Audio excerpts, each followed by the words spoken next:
I now give the floor to the distinguished representative of Monaco to introduce the statement from the head of state.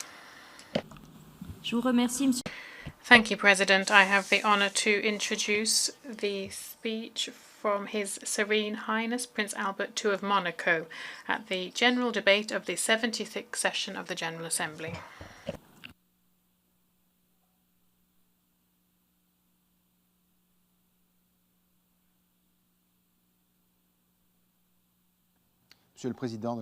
President of the General Assembly, Secretary General, Heads of State and Government, Excellencies, ladies and gentlemen. So for the second year in a row now, we are obliged to hold this meeting in unusual circumstances, but the situation will evolve, I hope, to allow us all to meet in New York in person next year. President Abdullah Shahid, allow me to express my congratulations to you on your election to preside over this 76th session of the General Assembly. I'm delighted that through you, the voice of small island developing states is being carried at the highest level. The presidency of hope, which guided your campaign, and the positive message is something that all people need.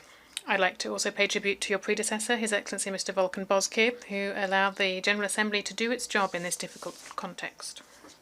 Secretary General, your re-election is a recognition on the part of member states of your leadership and your devotion to the great causes of humanity. Please both be assured of my country's full support. We are currently experiencing a watershed moment. Geopolitical tensions are alive and well, and people are becoming more defiant towards their leaders, and the impact of the pandemic on the implementation of the SDGs is also crystal clear. The post-COVID world that we're working to build must be more resilient and more sustainable. It requires us to rethink our modes of production and consumption. Thanks to a rigorous management of the crisis and substantial support for our people and our businesses, meant that the Principality of Monaco has so far weathered this unprecedented storm. Public action has shown that it's kept its essential role in resolving global challenges. Nevertheless, our response is still fragmented and needs to be improved. A solution can only come through collective and concerted action, the cornerstone of which is multilateralism. Multilateralism isn't an option, it is a necessity. We must choose a balanced form of cooperation, one that accepts discussions, disagreements, mediation, to find joint solutions guided by the principles and ideals of the UN Charter. President, the world of tomorrow will be ever more connected. The COVID-19 pandemic has proven to what extent the technology can prove indispensable. It has modified businesses' strategies as well as consumers' habits, as well as access to some public services such as healthcare or schooling. Thus, the reduction of the digital divide is clearly a priority at a time when 3 billion people do not have access to the internet. Secretary General, your roadmap for digital cooperation highlights the essential challenges that we need to address in this field. 3 years ago, I launched the Extended Monaco programme to build the Monaco of tomorrow, a greener one and better connected one. I didn't expect to be justified in my decision so quickly. Better prepared as it was, the Principality was able to maintain its economic activity, social services, as well as education and culture, even at the peak of the crisis. To achieve this, we adopted a suitable legislative framework, high-performing infrastructure, and a high level of data protection. But cyberspace requires everyone to be vigilant. With the healthcare crisis, cyber attacks against civilian infrastructure have multiplied, undermining the fundamental principles of international humanitarian law. Social networks have also been an arena for disinformation campaigns. A subtle balance remains to be found between, on the one hand, disinformation, hate speech, conspiracy theories, and on the other hand, respect for fundamental freedoms. We must also focus on the environmental impact of these new technologies, as they are highly energy intensive. President, measures taken to tackle the epidemic have also weighed heavily on the mental health and well-being of our people. This aspect has probably been underestimated, and it is essential for everyone to be able to go back to a normal life. For a large number of us, personal fulfillment comes from playing sport. As a member of the International Olympic Committee, I would also like to congratulate and thank Japan for organising the Olympic and Paralympic Games in Tokyo. I would also like to commend the leadership of the President of the International Olympic Committee, Mr. Thomas Bach, and I must echo him when he stated that we are always stronger together. Sporting values and playing sport are of crucial importance for developing human relationships, and this is why sport contributes de facto to achieving the SDGs. President, let's not allow the pandemic to slow down the implementation of the SDGs. My country is resolutely committed to achieving SDG 2, as well as for the decade on nutrition and the decade on family agriculture. The pandemic has shed light on the inequalities that are inherent to agro-food systems.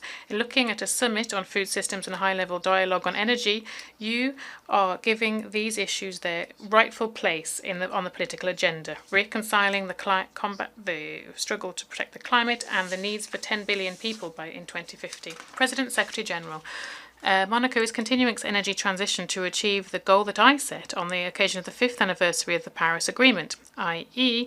a reduction of greenhouse gas emissions by 55% by 2030 and reaching carbon neutrality by 2050. But this effort needs to be a global one, because neither the commitments of our country nor that of any other country will be able to contain the increase in global temperatures by 1.5% by the end of the century. Thus, I call on all states to demonstrate the highest level of ambition when they're revising their nationally determined contributions in the fight against climate change. And I call that they adopt strong measures during the upcoming COP26 in Glasgow. Post-COVID recovery must be green and sustainable and, dare I say, nature-based. The pandemic has reminded us to what extent the destruction of ecosystems can be costly and dangerous for human beings. Monaco advocates for the implementation of specific measures to protect nature. Here, the COP15 of the CBD provides us with a unique opportunity to adopt an ambitious global framework to preserve biodiversity. President, Secretary General, I'd also like to mention the protection of oceans more specifically. From my side, this cause forms part of a long family tradition, because the princes of Monaco have always demonstrated a strong personal commitment to protect the seas and oceans. My great-grandfather, Prince Albert I, dedicated his life to it. In 2022, 100 years after his passing, we're commemorating this visionary prince and his precious contribution to science. The UN Decade for Ocean Science for Sustainable Development provides us with an opportunity for collective action to fight the degradation of oceans and the threats stemming from human activity. President, putting the most vulnerable at the top of the Sustainable Development Agenda shows that we recognise that fundamental rights apply equally to men as to women. However, 26 years after the Programme of Action of Beijing and the recent Generation Equality Forum, organised by France and Mexico, showed that that women's rights are fragile and even being called into question. In the framework of SDG number 5 on gender equality, Monaco is focusing its international work on the fight against all forms of discrimination against women. I welcome here the election of the Principality to the Board of UN Women, and that it has joined the group of Friends for the Eradication of Violence Against Women and Girls. My country is also continuing its cooperation for healthcare programs, inclusive education, and with economic empowerment of women.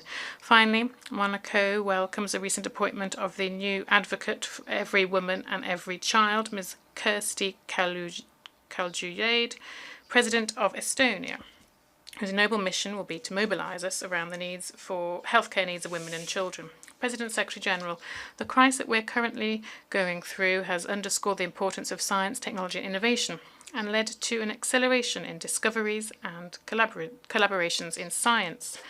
These feats give us a glimpse of hope for a way out of this crisis. However, 10 years ago, we committed to leave no one behind, a promise that we made to build a better and more sustainable world. It is our shared responsibility. Our failure, therefore, would be a common failure with dramatic consequences. The land will survive this climate crisis as it has done so many times in the past. Can we say the same of humanity? We know now certainly that we are approaching a point of no return.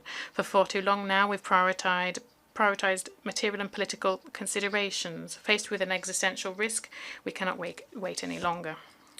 We need to put multilateralism back at the heart of our action and to use all the tools that we have available to us to accelerate the implementation of the Sustainable Development Agenda and to meet the needs of our people and of the planet before our excesses become irreversible. Thank you.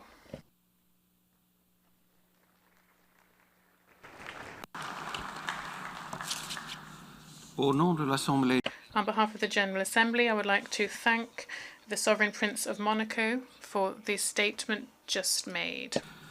I now give the floor to the distinguished representative of Equatorial Guinea to introduce an address by the head of state.